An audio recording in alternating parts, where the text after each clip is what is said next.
Yesterday I was walking around in our front yard here, just kind of looking at some of the plantings and gardens and thinking things through, what we need to do.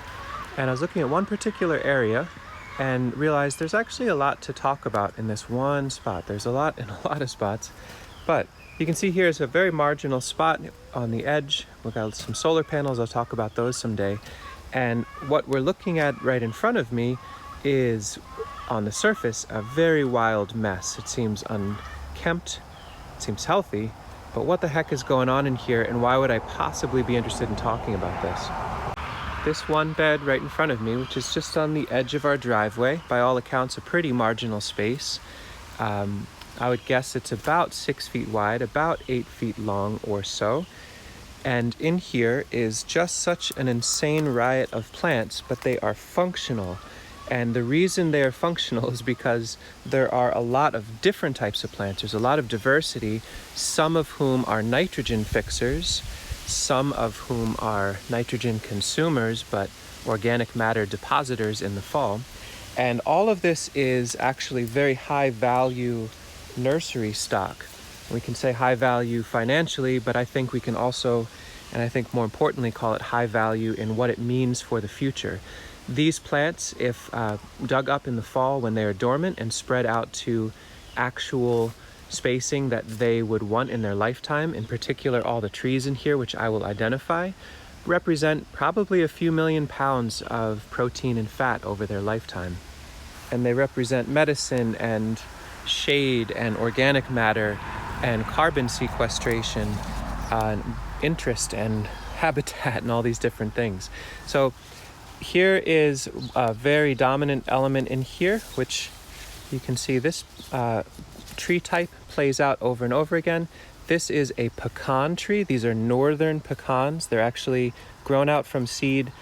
We found some trees in our region that have been there for about 30 to 40 years, and the owners of the land say they make pecans pretty reliably every second or third year. The pecans are large and delicious. There's about 30 or so of those trees in here. And you might say, well, how is it possible that those trees can grow so close to each other with so many other trees around? Well, the soil in here is pretty rich. We dumped tons of leaf bags, tons of wood chips. In other words, free piles of organic matter were put here a number of years ago. And because there's nitrogen fixers throughout, so for example, a redbud, which I'll be honest, I did not plant, but I certainly did not erase. We can move them or sell them in the fall. But there's also senna hebecarpa, which I did not plant, but dropped some seeds in here last year. As they get in the way of the needs of the northern pecan, we will cut them and drop their leaves below, but we will not rip them out and eradicate them because we want their presence in this context. 2 years ago, I also dropped some pods for Kentucky coffee tree, which is a very interesting plant, I believe also in the nitrogen fixing family. I'm interested in seeing what is possible in our lifetime growing these trees out for beauty and shade and just their unique habit and form, to see, can we work with their pods? Maybe in the comments folks can let us know. And I think some folks might be interested in these trees, so what we aren't interested in planting or what we don't have the space or capacity for, we could sell them as needed. We also have butternut in here, which is an amazing tree. I believe these are heartnut or butternut, I can't quite remember, but they will live 80 to 100 years or so and produce strong crops of nuts throughout their lifetime. Again, with senna in between to fix a little nitrogen. There's a friendly little oak in there. Now, if we left all of this planting for another year or 2 or 3 years, they would start to compete with each other for resources. That is finite how much light and energy can be absorbed in here, and some would die. But our hope is we'll dig them up in the fall and transplant them, sell some, give some away, and just find homes for them. Some other characters in here. We've got honeyberry starting to get on the edge of feeling a little sad about how tight things are, but we'll make sure they get moved out in the fall. We keep dumping wood chips and sawdust into there to stool layers, so each of these shoots will hopefully root and become a unique plant. This is a lovely cultivar of a Japanese honeyberry we'd like to replicate. And we're also working with autumn olive. And I know a lot of you say, oh my gosh, illegal aliens, invasives, and I'll tell you what, as a non-native illegal alien invasive myself, I like to give everyone a shot before I make decisions about who they are and what their values are. And autumn olive, we've seen to be incredibly compatible with supporting and amplifying the needs of the long-term late succession trees we work with. So they are not only welcome and invited, but we even actively bring them into the mix. So these will be dug up, and as we plant northern pecan in our landscape, we'll associate autumn olive as a nitrogen fixing boosting plant to help spur their growth and harvest medicine in the meantime and have browse for bees in the meantime. There's switchgrass in here, in part because we needed a spot to put them, and so this is where we did, but also that as they get in the way of other plants, we can cut their leaves and use them as a mulch. So it's basically a carbon and soil covering bulking agent on the north side of this. And on the south side, we've got sweet cicely and some other herbaceous companion plants sown in on the edge that can do their work. We did not plant the red shiso. They showed up and they are beautiful, so they're welcome to stay. And in fact, this gap in here is where I sowed seed for serviceberry in the spring. The chipmunks dug out every last one except for any serviceberry that happened to be underneath this red shiso. So thank goodness I didn't say, I don't want red shiso because you've got to go, because the only reason we have serviceberry in this bed is because of this exquisitely beautiful shiso plant. Volunteers are often what we describe as volunteers, helpful. An incredibly dense and insane on the surface looking pile of plants. But what I'm trying to convey is in a marginal space next to our driveway that is very, very limited in its total space. It's 6 feet by 8 feet.